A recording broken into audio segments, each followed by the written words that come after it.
How to see like post on Instagram. Hello everyone, welcome to our channel. I'm Lisa from Create, Login and Delete. Now let's jump straight into the process. Open your Instagram app. Here we go.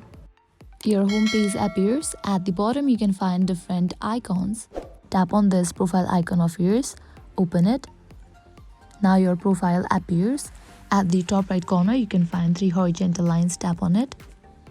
Now go to the option of your activity. Open it. Now over here you will find different options. Go to the option of interactions, open it. Now here you can find this option of likes, open it.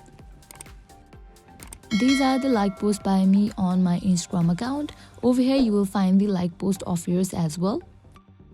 At the top right corner you can find the option of short and filter, tap on it.